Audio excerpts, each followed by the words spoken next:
Assalamu alaikum. My name is Rohi Shahid, and I'm the student of MS Chemistry Batch 2. Today I'm here to present my topic camphor. I will start with the introduction. Camphor is a white crystalline substance with a strong odor and pungent smell. Strong order means इसकी खुशबू बहुत तेज़ होती है और हम लोग इसको fragrance के तौर पर भी इस्तेमाल करते हैं इसी वजह से। और चुभने वाला टेस्ट होता है इसका। और इसको हम लोग हासिल कर सकते हैं कैम्फोर लॉरेल ट्रीज़ की वुड से हासिल किया जा सकता है। और इसके अलावा लॉरेल फैमिली के बहुत से दूसरे ट्रीज़ से हम लोग जो है कैम्फोर को एक्सट्रैक्ट कर सकते हैं। कैम्फोर कहाँ कहाँ पाया जाता है? ये दरख्त पाया जाता है कैम्फोर का China, India, Mongolia, Japan, Taiwan. और इसकी एक वैरायटी जिसका नाम है फ्रेगनेंट एवरग्रीन ट्री, उसको साउदर्न यूनाइटेड स्टेट्स से भी मतलब ये दरख्त जो है साउदर्न यूनाइटेड स्टेट्स में भी पाया जाता है, खासकर फ्लोरिडा में। और इसके बाद ये है कि कैम्फर को हम लोग एक्सट्रैक्ट किस तरह कर सकते हैं, किन टेक्निक्स के थ्रू, किन मेथड्स के थ्रू हम लोग इसको जो है वो वुड, ट्विग्स और बार्क से कर सकते हैं। वो टेक्निक्स हैं steam distillation, purification and sublimation. तो ट्विग्स जो होती हैं वो स्मॉल शूट्स होती हैं जो कि ट्री की ब्रांचेस से अराइज हो रही होती हैं। और bark, as you know, the outermost layer of a tree को हम लोग क्या कहते हैं, बार्क। और अगर हम लोग इसकी एप्लीकेशंस की तरफ आएँ तो ये है कि ये इसकी बहुत सारी फार्मास्यूटिकल एप्लीकेशंस हैं, जैसे कि एनाल्जेसिक्स के तौर पर इस्तेमाल होती हैं। एनाल्जेसिक्स जैसे कि आप जानते हैं पेन किलर्स को कहा जाता है, एंटीसेप्टिक्स के तौर पर इस्तेमाल होती है। जरासीम कश अद्वियात को एंटीसेप्टिक्स कहा जाता है। एंटी स्पेस्मोडिक्स के तौर पर इस्तेमाल किया जाता है इनको। क्रैम्प रिलीवर अद्वियात जो हमारे पास होती हैं, मेडिसिन्स जो होती हैं, उन्हें हम लोग एंटी स्पेस्मोडिक बोलते हैं। उसके बाद एंटी प्यूरिटिक के तौर पर इनको इस्तेमाल किया जाता है। एंटी प्यूरिटिक जो मेडिसिन्स होती हैं वो इचिंग रिलीवर मेडिसिन्स होती हैं। इचिंग रिलीवर जो मेडिसिन्स होती हैं उनको हम लोग एंटी प्यूरिटिक मेडिसिन्स कहते हैं। एंटी इन्फ्लेमेटरी, सोजिश, जिस्म में या जिस्म के किसी हिस्से में सोजिश हो जाए तो उस सोजिश को ख़त्म करने के लिए हम लोग कैम्फोर को इस्तेमाल कर सकते हैं। एंटी इन्फेक्टिव, इन्फेक्शंस के खिलाफ इसको इस्तेमाल किया जा सकता है इस मेडिसिन को।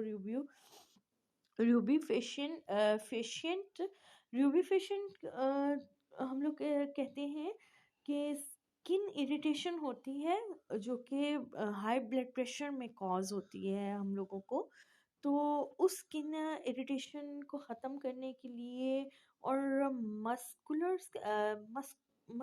स्केलेटल कंडीशंस में जो हमें पेन फील होती है, यानी कि आप कह लें कि pain reliever in various मस्कुलो skeletal conditions में हम लोग इसको इस्तेमाल कर सकते हैं। और कॉन्ट्रासेप्टिव है। कॉन्ट्रासेप्टिव हमारे पास बर्थ कंट्रोल और फर्टिलिटी कंट्रोल के लिए जो मेडिसिन हम लोग यूज़ करते हैं उनको कहा जाता है माइल्ड एक्सपेक्टोरेंट के तौर पर इस्तेमाल किया जाता है। माइल्ड एक्सपेक्टोरेंट्स जो होती हैं वो बलगमी खांसी जो है ना उसके इलाज के तौर पर हम लोग इसको इस्तेमाल कर सकते हैं। इसके अलावा नेज़ल डिकॉन्जेस्टेंट्स के तौर पर इस्तेमाल होती है। नेज़ल डिकॉन्जेस्टेंट्स में जो है ना हम लोग इस्तेमाल करते हैं इसको शॉर्ट टर्म रिलीफ के लिए, नोज़ ब्लॉकेज की शॉर्ट टर्म रिलीफ के लिए हम इसको एज ए मेडिसिन इस्तेमाल कर सकते हैं। कफ सुप्रेसेंट्स के तौर पर इस्तेमाल कर सकते हैं, यानी कफ रिफ्लेक्सेस को कंट्रोल करने के लिए कफ रिलीवर के तौर पर हम लोग इसको जो है इस्तेमाल कर सकते हैं। यहाँ पर थोड़ा सा नीचे अगर आप देखें एक स्ट्रक्चर आपको नज़र आ रहा होगा camphor figure number 1। This is a structure of camphor. Chemistry इसकी थोड़ी सी डिस्कस करते हैं हम लोग। केमिस्ट्री में हम लोगों के पास सबसे पहले मॉलिक्यूलर फार्मूला आ जाएगा जो कि C10H16O इसका फार्मूला है। कैम्फोर एक साइक्लिक मोनोटर्पीन कीटोन है जिसको बॉर्नेन भी हम लोग बोल सकते हैं, जिससे ऑक्सो सब्स्टिट्यूएंट। अच्छा जी, इसके स्ट्रक्चर में आपको यहाँ पर एक नज़र आ रहा होगा oxygen double bond with carbon या carbon double bond with oxygen. इसको ऑक्सो सब्स्टिट्यूएंट कह रहे हैं और कहते हैं कि ये सेकंड पोजीशन पर जो है ना, यानी सेकंड कार्बन पर लगी हुई है हमारे पास ये सब्स्टिट्यूएंट लगा हुआ है। नेचुरली अकरिंग मोनोटर्पेनाइड है और प्लांट मेटाबोलाइट के तौर पर हम लोग इसको इस्तेमाल करते हैं। प्लांट मेटाबोलाइट्स जो हैं ऐसी प्रोडक्ट्स होती हैं जिससे हम लोग बहुत सारे मेडिसिनल कंपाउंड्स को एक्सट्रैक्ट कर सकते हैं। इसके अलावा बॉर्नेन मोनोटर्पेनाइड और साइक्लिक मोनोटर्पीन कीटोन भी हम लोग इसको कहते हैं इसके स्ट्रक्चर की वजह से। और इसके अलावा ये है कि इसकी कैम्फोर की बहुत सारी केमिकल वैरायटीज़ हैं और हर केमिकल वैरायटी में इसके अंदर जो एसेंशियल ऑयल की कंपोजिशन है वो डिफरेंट है। इसके अलावा नेक्स्ट पॉइंट में अगर आप आ जाए तो हम लोग कैम्फोर को सिनामोमम कैम्फोरा सिनोमिमम कैम्फोरा लीव से एक्सट्रैक्ट कर सकते हैं जिसमें कैम्फोर होता है और मेन कंपोनेंट है। बहुत से दूसरे कंपोनेंट के साथ ये पाया जाता है और वो कंपोनेंट्स है cineole, linalool, eugenol, limonene, safrole, alpha pinene, beta pinene, myrcene, alpha humulene, paracymene, nerolidol, borneol berniol, camphin, and some other components. uh, as we are discussing about the chemistry of the camphor, so we will also discuss the synthesis of camphor, in which we will discuss the positive camphor at first, जिसको हम लोग first racemic camphor भी कह सकते हैं। इसको हम लोग बहुत सारे नेचुरल सोर्सेज से जो है आइसोलेट करते हैं और कॉस्मेटिक्स में अप्लाई कर सकते हैं इसको आइसोलेट करने के बाद। और नेचुरल मेडिसिन की जो इसमें सिंथेसिस में इस्तेमाल किया जा सकता है। रेसिमिक कैम्फोर जो है हम लोगों को अल्फ़ा पाइनिन से हासिल होती है और अल्फ़ा पाइनिन के साथ साथ हम लोगों को साइड प्रोडक्ट के तौर पर टर्पिटाइन प्रोडक्शन जो है ना वो होती है, यानी टर्पिटाइन हम लोगों को मिल सकती है। इसमें हम लोग करते क्या है एक्चुअली, आइसोमराइजेशन करते हैं अल्फा वाइनिन की, जिससे हम लोगों को कैम्फीन मिल जाता है। कैम्फीन में हम लोग organic acids particularly carboxylic acids को ऐड करते हैं जिससे आइसोमराइजेशन होती है और आइसोमराइजेशन के बदले में हम लोगों को रेसिमिक आइसो बॉर्नाइल एस्टर्स मिल जाते हैं। फाइनली हाइड्रोलिसिस और ऑक्सीडेशन करवाने के बाद हम लोगों को रेसिमिक कैम्फोर मिलती है। इसमें नेगेटिव कैम्फोर के बारे में बात करेंगे जो कि एसेंशियल ऑयल्स का जो है ना वो एक बहुत अहम हिस्सा होता है और हम लोगों को जीनस मैट्रिकेरिया प्लांट्स से ये हासिल होते हैं। इसमें हमारे पास जो प्योर इंग्रेडिएंट्स की सिंथेसिस की अगर हम बात करें तो हम लोग इनको एसेंशियल ऑयल्स से एक्सट्रैक्ट करते हैं और इसके ऊपर कुछ स्ट्रेटजीज जो है अडॉप्ट करके इसकी कंपोजिशन को और इसकी प्रॉपर्टीज़ को चेंज करके जो है एज ए कम्फोर जो है कैम्फोर जो है हम लोग मेडिकल फार्मास्यूटिकल मेडिकल फील्ड्स में इनको यूज़ करते हैं। उसके बाद आ जाते हैं कि करंट सिंथेसिस, यानी आजकल जिस तरह नेगेटिव कैम्फोर हम लोग कर रहे हैं तैयार कर रहे हैं, ऑप्टिकली प्योर कैम्फोर तैयार की जा रही है अल्फा वाइनेन से, जो कि वो भी प्लांट्स से ही हासिल की जाती है, यानी नेचुरली हम लोग इसको जो है वो प्रोड्यूस कर रहे हैं। नीचे फिगर नंबर 2 में आपको इसकी सिंथेसिस की जो है ना स्ट्रक्चरल आपको केमिकल इक्वेशन नज़र आ रही होगी, जिसमें जो है ना वो बहुत ज़्यादा डिटेल में मैं इसको डिस्कस नहीं करूँगी, क्योंकि इसकी पूरी कंपोजिशन मैं ऊपर डिस्कस करके आ चुकी हूँ। यहाँ पर कुछ स्ट्रक्चर्स हैं जो कि दिए गए हैं। अ, आप इसको जो है देख सकते हैं यहाँ पर कि किस तरह से ये जो है वो सिंथेसाइज की गई है, क्योंकि जो है ये बहुत लंबी बात चली जाएगी, तो मैं एप्लीकेशंस की तरफ आती हूँ।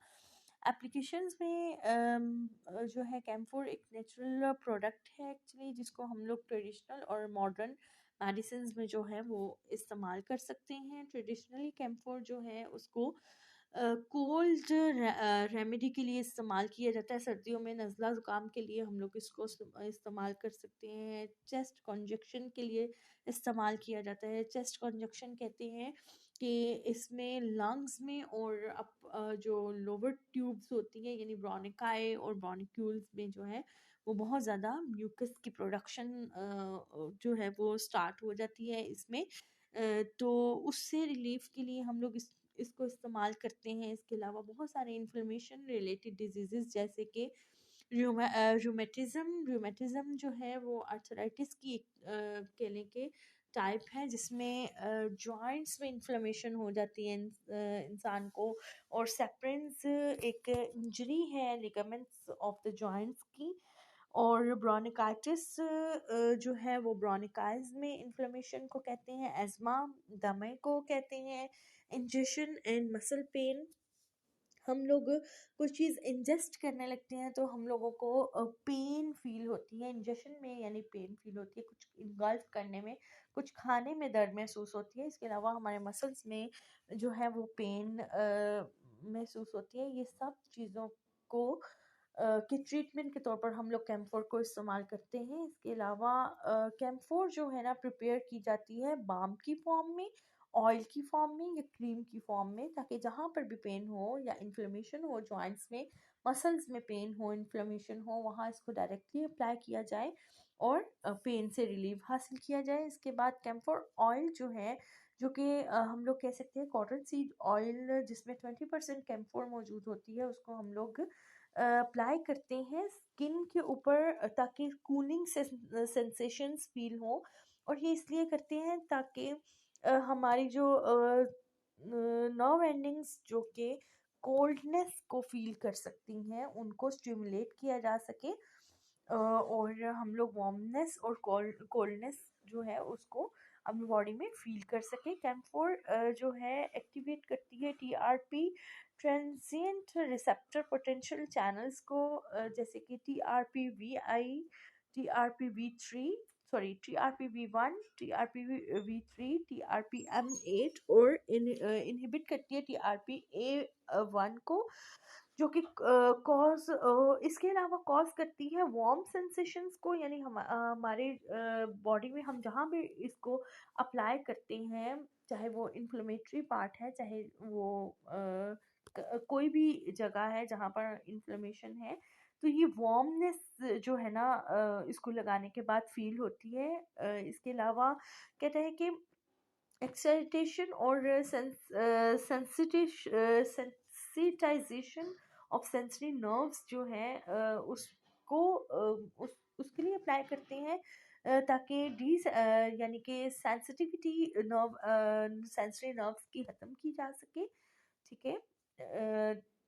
इसके अलावा पेन, इचिंग इचिंग यानी ख़ारिश वगैरह को, इरिटेशन वाली जगह पर जहाँ पर दर्द महसूस हो रही होती है वहाँ पर हम लोग इसको इजीली अप्लाई कर सकते हैं।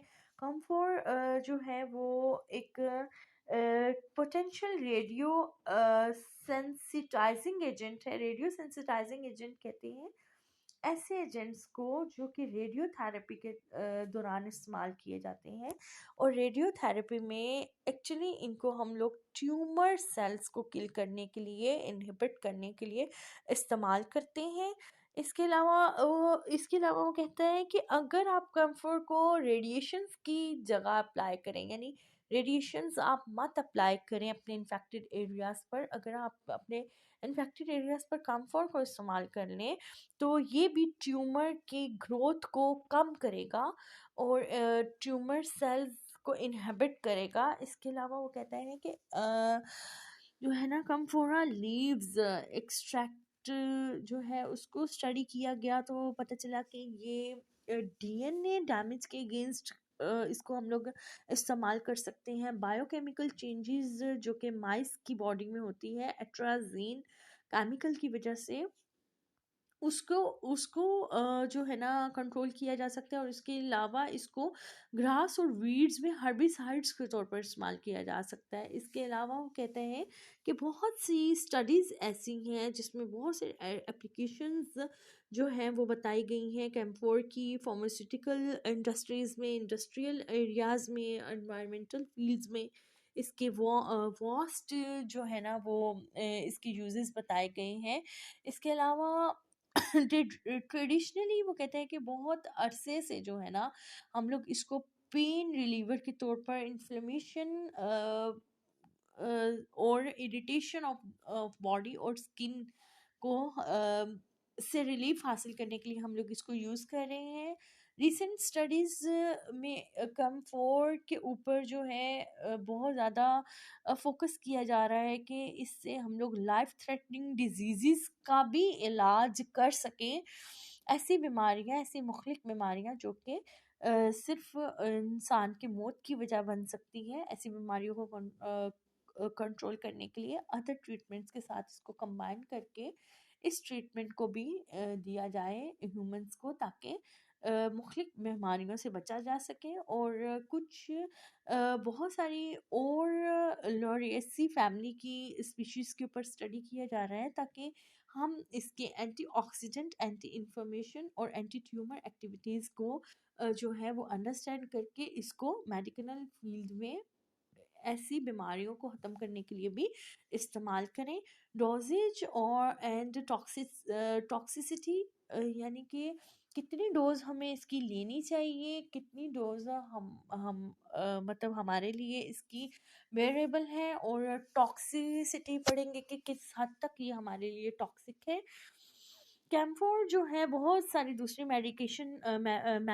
मेडिकेशंस की तरह जो है ना वो बहुत सारी जो है ना पेशेंट्स को हाई डोजेस में दी जाती है, जिसमें वो कहते हैं कि अगर इसकी कंसंट्रेशन को 3% से 11% के दरमियान रखा जाए, जो कि एफडीए ने भी प्रूव की कि इतनी कंसंट्रेशन अगर हम लोग लें इसको, तो पेन रिलीवर और एनेस्थेटिक पर्पसेस के लिए इसको इजीली जो है वो इस्तेमाल किया जा सकता है। इसके अलावा कैम्फोर और दूसरी टर्पेनाइड कंपाउंड्स जो हैं वो अगर इन्वायरमेंट में इकट्ठी हो जाए तो सॉइल में मौजूद बैक्टीरिया जैसे कि सीडोमोनास प्यूटिडा जो बैक्टीरियाज हैं वो इनको डिग्रेड कर सकते हैं, यानी ये बायोडिग्रेडेबल भी है, इन्वायरमेंट में ज़्यादा देर रह कर हमारे लिए नुकसानदेह साबित नहीं हो सकती। हर्बल मेडिसिन में एसेंशियल ऑयल्स के तौर पर बहुत अरसे से इस्तेमाल की जा रही है, फोक एरियाज़ में भी, और अब सॉरी फोक एराज में भी, और मॉडर्न आजकल के जो मेडिसिन मतलब मॉडर्न एरा में भी मुख्तलिफ़ किस्म की मेडिसिन के साथ इसको जो है ना वो अप्लाई किया जा रहा है बहुत अरसे से, जो कि बीमारियों और उनके सिम्टम्स को ख़त्म करने के लिए बहुत ज़्यादा यूज़फुल है, और सीरियस प्रॉब्लम्स को खासकर जो है वो ख़त्म करने के लिए ये ड्रग्स के तौर पर इस्तेमाल की जा रही है मॉडर्न मेडिसिन में। और इसके अलावा इसकी टॉक्सिसिटी के बारे में अगर हम लोग बात करें तो इसकी टॉक्सिसिटी जो है वो ह्यूमंस में जो है वो इतनी ज़्यादा रिपोर्ट नहीं की गई, बच्चों में भी इतनी ज़्यादा रिपोर्ट नहीं की गई, लेकिन ये है कि एक्सीडेंटली अगर इसकी इंजेक्शन हो जाए या हम लोग रेकमेंडेड अमाउंट के रेकमेंडेड अमाउंट के अकॉर्डिंग अगर इसको यूज़ करें, और एक्सीडेंटली अगर मतलब हमारा इंटेक हो भी जाता है, तो ये कोई इतनी ज़्यादा ख़तरनाक हमारे लिए साबित नहीं होगी। और अगर रिकमेंडेड डोजेजेस के अंदर रहते हुए हम लोग इसको इस्तेमाल करें तो वो बहुत ज़्यादा बेटर होगी हमारे जो है ना रिकवरी के लिए। इसके अलावा कुछ रेफरेंसेस हैं जहाँ से मैंने ये टॉपिक सारा जो है इसको स्टडी किया है और इसको प्रेजेंट किया है। ये कुछ रेफरेंसेस नीचे दिए गए हैं। ये रेफरेंसेस जो है ना इस चीज़ की इंडिकेशन है कि ये सारा टॉपिक मैंने किन किन जगहों और किन किन जर्नल्स से उठाया है। Okay, no it's too long. अल्लाह हाफिज़।